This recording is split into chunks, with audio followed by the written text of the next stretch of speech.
Okay, something I just do to set up my DAW, which is Studio One for composing with orchestra, is I always have a template, something that's there ready to go with all the instruments, so that I don't have to go digging around searching for most of those fundamental instruments that I want over and over again.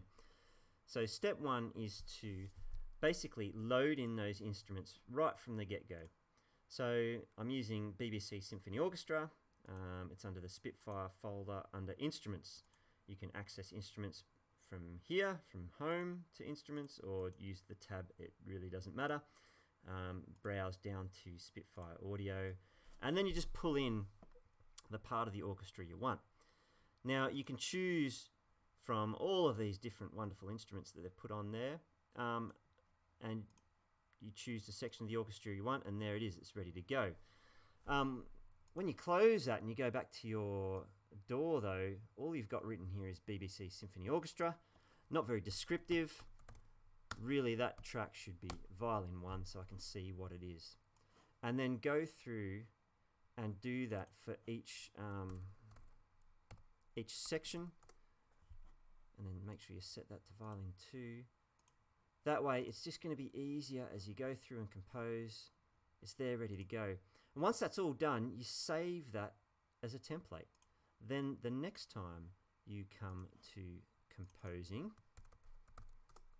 actually just going to go back and check I did set to, no, I thought so, yeah, Violin 2, okay. When you get to composing, it's all there ready to go for you. Cello. So, cello. And we could be here for quite some time really doing this. And you perhaps if you're starting out, perhaps you don't need everything. I would certainly include all of the strings. I am biased. I am a strings player. I'm still learning my composing with the winds. French horn is just fantastic. I wouldn't go anywhere without having that there.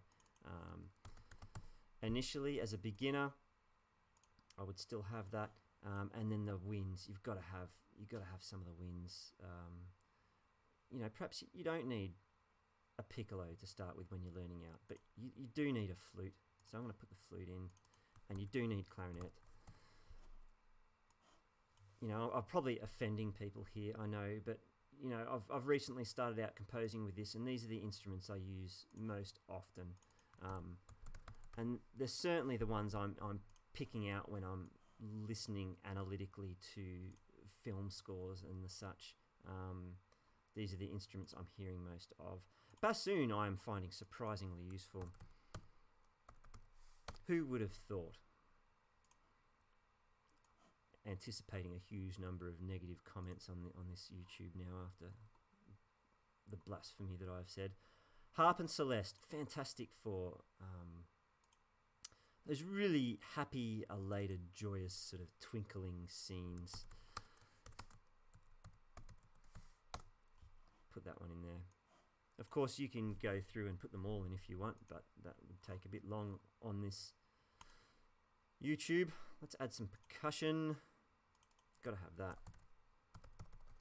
Normally I would put my percussion right at the bottom. I'll put my tuned percussion in between.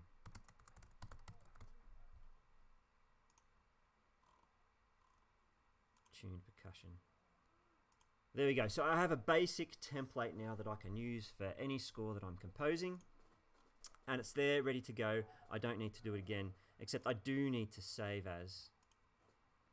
And you save it as a template in here. So BBC Symphony template, I'm going to call it. I actually think I've done the wrong thing there. Let's save it anyway. Go back here. Save as template might be better. BBC Symphony template. Beautiful. Click OK. Done.